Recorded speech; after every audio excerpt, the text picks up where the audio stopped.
మీకొక సీక్రెట్ చెప్తారండి. వెళ్లేది పుణ్యం, ముక్తి, జన్మానికొక అదృష్టం, మహద్భాగ్యమని వెళ్తాం కాశీకి.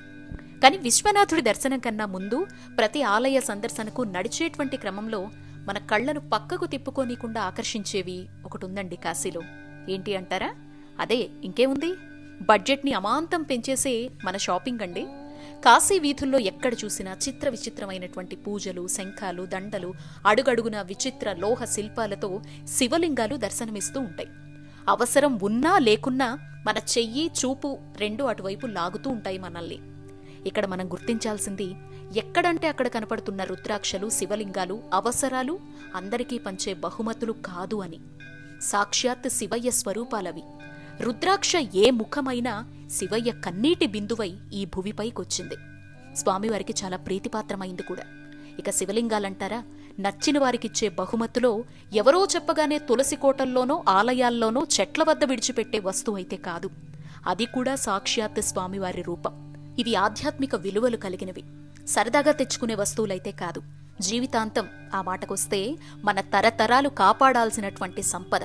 వాటికి మనం నియమాలతో ఎంత గౌరవమిచ్చి స్వీకరిస్తామో అంతటి అద్భుతాలు జీవితానికిస్తాయి. అయితే ఇక్కడ కొనకూడదనో, ఎవరి పొట్ట కొట్టాలనో అనేది నా ఉద్దేశం కాదు. కొంటున్న అద్భుతం విలువ తెలియటం, కాపాడటం చాలా ముఖ్యం.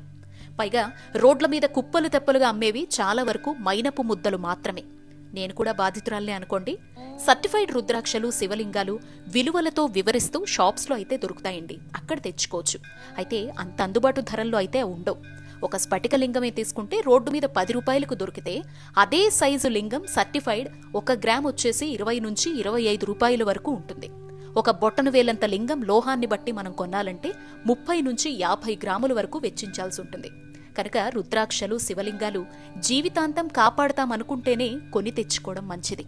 కాశీ నుంచి ఎవ్వరికీ వీటిని బహుమతులుగా మాత్రం తీసుకురాకండి. కాశీ నుంచి కాశీతాడు మాత్రమే ఎవ్వరికైనా ప్రసాదంగా ఇవ్వాలి. లేదా బట్టలు, sweets, sweaters, caps, tops, bags, కండువాలు ఇలా చాలా అమ్ముతారు. వాటిని తెచ్చుకోవచ్చు. కాశీకి వెళ్లేది పుణ్యం కోసమండి, దోషాల్ని తిరిగి తెచ్చుకోవడానికి కాదు. మన ఆధ్యాత్మిక సంపద విలువల్ని కాపాడాల్సింది మనమే మిత్రమా. జై కాశీ, దివ్యకాశీ, భవ్యకాశీ. నచ్చితే షేర్ చేయండి, లైక్ చేయండి, షేర్ చేయండి, కామెంట్ చేయండి.